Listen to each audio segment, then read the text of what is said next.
हाँ तो बच्चों, उत्तर व्यवहारवाद का जो टॉपिक चल रहा है उसमें अपने इससे पहले जो क्लास हुए थे उसमें मैंने थोड़ी बहुत पृष्ठभूमि बताए थे कि उत्तर व्यवहारवाद क्या है, इसकी आवश्यकता क्यों पड़ी, इसकी उत्पत्ति के कारण क्या क्या हो सकते हैं, क्या परंपरावाद और उत्तर व्यवहारवाद दोनों समान हैं।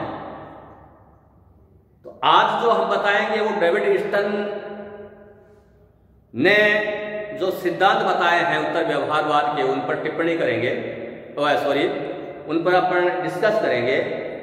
और मैं आपको बता दूं कि जो डेविड ईस्टन है, जिसने व्यवहारवाद के 8 सिद्धांत बताए थे जिन्हें वह बौद्धिकता के सिद्धांत कहता था, वही डेविड ईस्टन अब परिवर्तित परिस्थितियों में उत्तर व्यवहारवाद के भी वह 7 सिद्धांत बताता है जिन्हें वह प्रासंगिकता के नियम कहता है।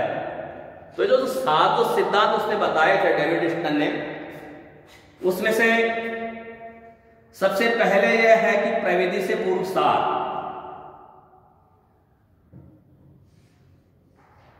उत्तर व्यवहारवादियों का कहना है कि व्यवहारवादी तकनीकी को तथ्यों से ऊपर प्रधानता देते हैं। उत्तर व्यवहारवादी मानते हैं कि प्राय तथ्य और तकनीकी दोनों का साथ साथ उचित प्रयोग किया जाना चाहिए और ऐसा संभव भी है।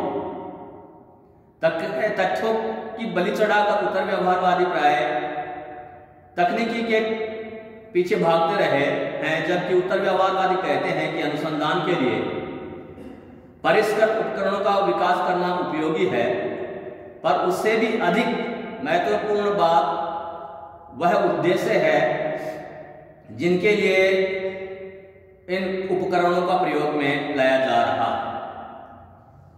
उत्तर व्यवहारवादी ये मानते हैं कि भले ही तकनीकी को छोड़ दें पर प्रासंगिकता को न छोड़ें। व्यवहारवादियों का नारा था, अस्पष्ट होना जितना बुरा था, गलत होना उतना नहीं। उत्तर व्यवहारवादी ने एक विपरीत नारा दिया कि अप्रासंगिक सुनिश्चितता से अस्पष्ट होना कम बुरा था। दूसरा, सामाजिक परिवर्तन पर बल। उत्तर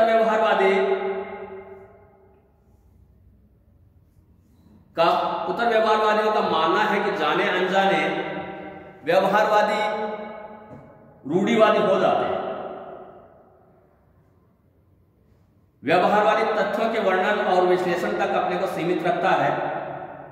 उन तथ्यों के व्यापक संदर्भ को, उनकी सामाजिक प्रासंगिकता को समझने की आवश्यकता पर ध्यान नहीं देता, क्योंकि वह समझता है कि उसके प्रणाली शास्त्र के अनुसार वर्जित है।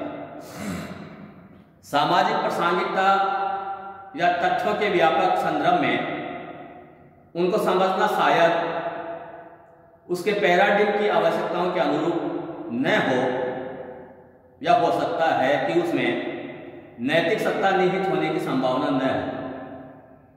अतः वह व्यापक संदर्भ की ओर उदासीन ही रहता है।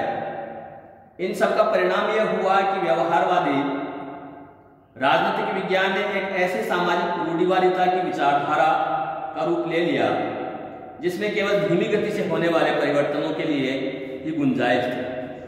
तीसरा है, समस्याओं के निदान के लिए। तीसरा इसका सिद्धांत है कि समस्याओं के विश्वसनीय निदान की आवश्यकता। उत्तर व्यवहारवादियों के अनुसार राजनीतिक विज्ञान को अमूर्तीकरण, विश्लेषण, विशिष्ट शब्दावली के विकास आदि में कम रुचि लेकर मानव जाति की आवश्यकताओं को पूरा करने, संकटों का समाधान करने में सहायता करनी चाहिए। यह युग संकट और चिंता का युग था। व्यवहारवाद के अमूर्त प्रत्ययों एवं अवधारणाओं में व्यक्ति तथा समाज की व्यापक एवं गंभीर समस्याओं के समाधान की क्षमता नहीं थी। अणुबम का भय, बढ़ती हुई जनसंख्या, प्रदूषण के खतरे, राष्ट्रीय और अंतर्राष्ट्रीय स्तर पर एक और भयंकर गरीबी तथा दूसरी ओर विपुल संपन्नता का यह अस्तित्व आदि ऐसे संकट हैं जिनका यदि तात्कालिक उपचार नहीं किया जाता तो सारी मानवता का विनाश हो सकता था राजनीति शास्त्र का औचित्य उसी स्थिति में सर्वमान्य होगा जबकि समाज में व्याप्त विषमताओं, संघर्षों, आकांक्षाओं, संदर्भों एवं चिंताओं के उचित समाधान किए जाएं। चौथा है मूल्यों को महत्वपूर्ण भूमिका। वस्तुतः जो उत्तर व्यवहारवादी हैं, जैसे मैं बता रहा था कि व्यवहारवादी जो लोग हैं वो मूल्य निरपेक्षता के ऊपर जोर देते हैं और ये कहते हैं कि मूल्य का अध्ययन निरर्थक और बेकार है। मगर जो उत्तर व्यवहारवादी हैं, उत्तर व्यवहारवादी ने मूल्यों की निर्णायक भूमिका को स्वीकार किया है। वे इस बात पर बल देते हैं कि यदि ज्ञान को सही प्रयोजन के लिए प्रयोग में लाना है तो मूल्यों को उनकी केंद्रीय स्थिति प्रदान करनी होगी। अगला है बुद्धिजीवियों की भूमिका। उत्तर व्यवहारवादी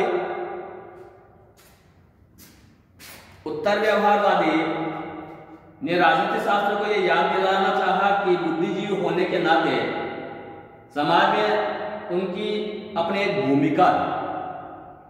राजनीतिक वैज्ञानिक बुद्धिजीवी होने के नाते यदि मानवीय मूल्यों के प्रतिबंध नहीं है तो वह अपनी उचित भूमिका नहीं निभाता वरन अपने दायित्व से विमुख हो जाता। सभ्यता के मानवीय मूल्य के संरक्षण में अधिक से अधिक प्रयत्नशील होना उनका प्रमुख उत्तरदायित्व था। वस्तुनिष्ठ होने के नाते और ऐसे अनुसंधानों के नाम पर जिनमें बहुत अधिक समय खर्च होता है, राजनीति वैज्ञानिक यदि अपने को सामाजिक समस्याओं से अलग रखेंगे तो वे केवल एक ऐसे तकनीकी और यंत्रवादी बनकर रह जाएंगे जो समाज के साथ खिलवाड़ में लगे हुए हैं।